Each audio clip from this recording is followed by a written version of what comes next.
পর্যটক আপনারা দেখতে পাচ্ছেন কর্ণফুলী নদী। কর্ণফুলী নদীর মধ্যে অনেকগুলো লাইটার জাহাজ আমরা দেখতে পাচ্ছি। আজকে হচ্ছে 6 জুন 2025। আমরা এই 6 জুন আপনারা দেখতে পাচ্ছেন যে কর্ণফুলী নদী, সেই কর্ণফুলী নদীটি আমরা পিছনে কর্ণফুলী ব্রিজ তথা বাকুলিয়া ব্রিজ আমরা দেখতে পাচ্ছি, এবং এইখানে যে জেটিঘাট সেটি হচ্ছে সদরঘাট জেটিঘাট, সেটিও আমরা দেখতে পাচ্ছি। এবং চট্টগ্রামের যেই হচ্ছে চারপাশে হচ্ছে যাতায়াতের জন্য যে সুন্দর ব্যবস্থা, নদীর পানিগুলো অনেক সুন্দর পরিষ্কার পরিচ্ছন্ন, এবং দুই পাশে হচ্ছে মেরিন ড্রাইভের মতো চলাচল করার জায়গা রয়েছে। এবং এইখানে পিছনে আপনারা দেখতে পাচ্ছেন ওয়াটার বাস টার্মিনাল রেস্টুরেন্ট সেটি রয়েছে, এবং সেটির জন্য একটি মানে ইসে রয়েছে এবং জেটিঘাট রয়েছে, আমরা সেগুলো দেখতে পাচ্ছি।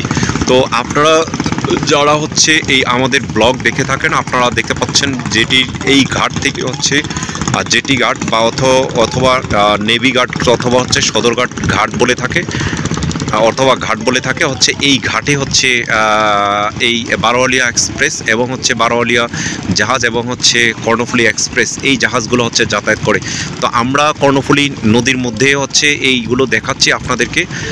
কর্ণফুলী নদীতে আপনারা যেই লাইটার জাহাজগুলো দেখতে পাচ্ছেন সেই লাইটার জাহাজগুলো আমরা দেখাচ্ছি। এখান থেকে হচ্ছে আসলে পৃথিবীর বিভিন্ন জায়গায় হচ্ছে মালামাল নেওয়া আনা করে, এবং বিভিন্ন কিছু আমরা KSRM দেখতে পাচ্ছি, বাংলাদেশের সবচেয়ে বড় হচ্ছে কোম্পানি, তাদের জাহাজ দেখতে পাচ্ছি এবং অন্যান্য সহ সকলকে দেখতে পাচ্ছি। তো আপনারা যারা আমাদের ফেসবুক পেজ ইউটিউব চ্যানেলে রয়েছেন এবং হচ্ছে চট্টগ্রামের যেই হচ্ছে সদরঘাট রয়েছে সেই সদরঘাটটি দেখাচ্ছে। এখানে আসলে তার পাশেই MV তাজউদ্দিন নামে আরেকটি জাহাজ রয়েছে, সেটি হচ্ছে হাতিয়া যায়।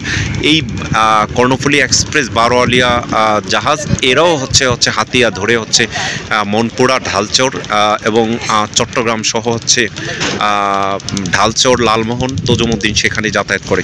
তো আপনারা সবাই ভালো থাকবেন, সুস্থ থাকবেন, আমাদের চ্যানেলে লাইক শেয়ার কমেন্টস করবেন, সাবস্ক্রাইব করবেন। আমরা চট্টগ্রামের এবং কক্সবাজার, হাতিয়া, মনপুরার আরও অন্যান্য ভিডিও দিয়ে থাকবো। সকলেই ভালো থাকবেন, সুস্থ থাকবেন। ধন্যবাদ সকলকে।